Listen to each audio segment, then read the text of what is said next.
what's up, Cristiano? This is a quick demo video for you for your 89 Sabers DV6. I just got it done early this morning.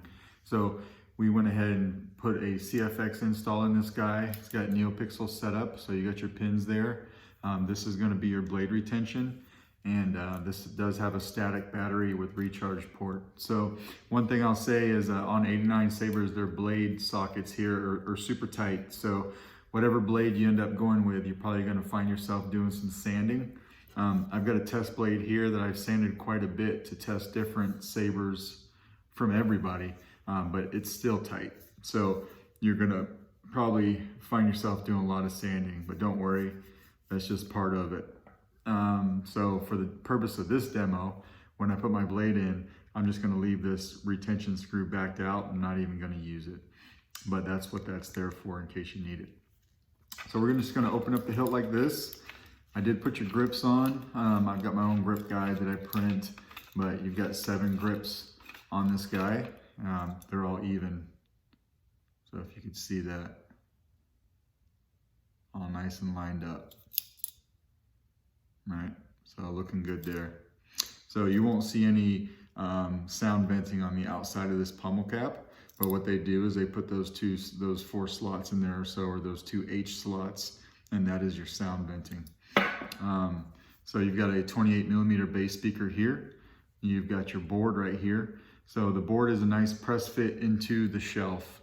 I don't adhese the board at all. So whenever you need to get to your SD card, you can take something in the corner of that card and pop it up and get to your SD card, and then press fit your board back down into the shelf where it belongs.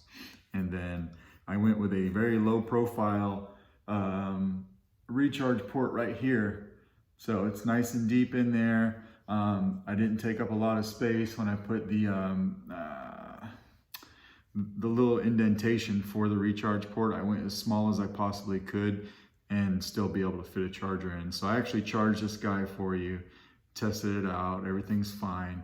I have black recharge ports that I print, but I had this one laying around that I like because it's got that little lip on the end that you can actually grab with your fingernails and pull out. Mine just have a flat top, and they're hard to get out of this guy without a pair of tweezers or something.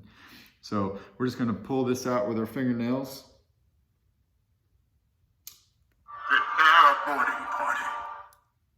Put that on. This slides right on, plenty of room. I'm going to take this off real quick and show you that when the handle's all the way on, you can see you got that little bit of space right there, just still for sound resonance. So plenty of room in there for sound resonance. There's your recharge port. Everything fits in nice and neat. This will slide right on.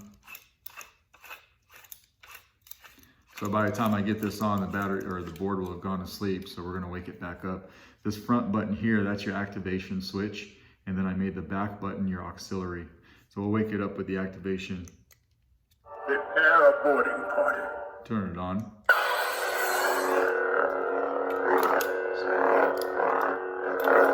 Smooth swing. That's your auxiliary right here. And we'll put a blade in it real quick. Like I said, I got this little test blade here. Super tight. That's okay. Like I said, I'd highly suggest whatever blade you get, well, I don't just suggest it, you are going to have to sand it. So, activation.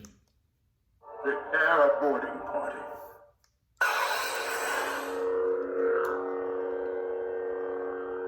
Everything's looking good there. We'll tap the auxiliary for blaster deflex.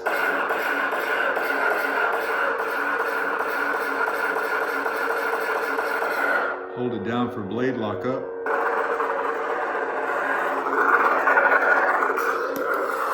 The flash on flash is working good. And we'll turn it off. Now, when you buy sound fonts aftermarket, a lot of them will have soundtracks. You can either hold down the activation button until the soundtrack starts, but if you hold it down too long, you'll mute it. So what I prefer to do is just double tap the activation button real quick. Prepare boarding Or party. unless the board's asleep. Now your soundtrack's playing, you can turn the blade on.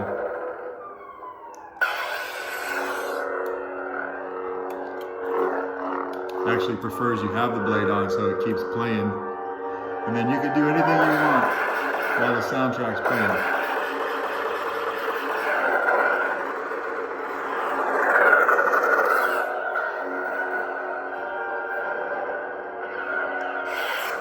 And then just double tap again and turn it off, just like that.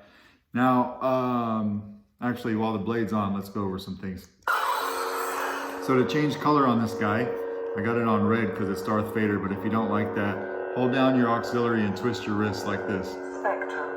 Now you can twist the hilt just like that to pick a color. And you'll hear it click as you're twisting it, and every click is a different color.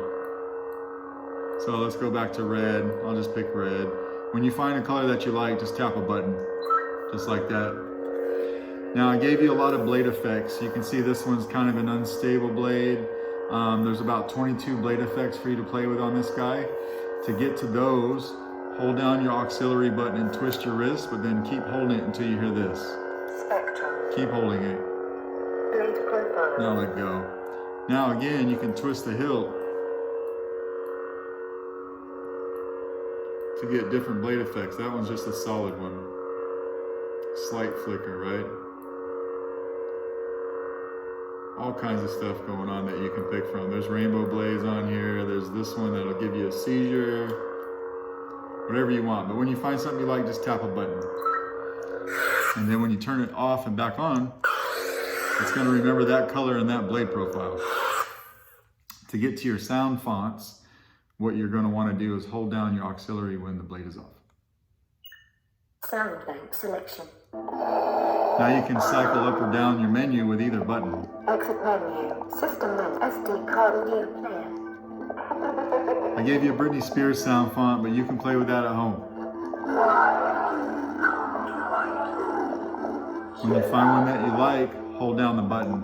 Darth Vader.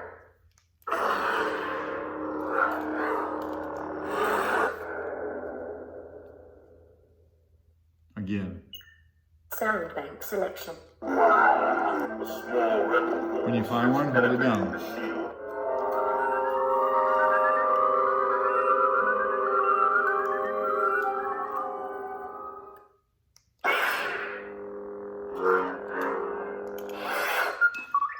So, and of course when you get done with it, although the CFX does have a deep sleep mode, it still will slowly drain the battery over time if left sitting around without the kill key in it. So, you know, when you're done, just pop off the pommel, throw your kill key on. No big deal. Just takes a few seconds. Just like that. Slide it right on. You don't have to push it all the way down. Just push it where it's flush with the chassis. That way it's easier for you to grab it with your fingernails next time you want to play with your saber. But anyway, that should be everything, sir. If you have any questions, please let me know. I'll be happy to walk through anything with you, and appreciate your business. Thanks.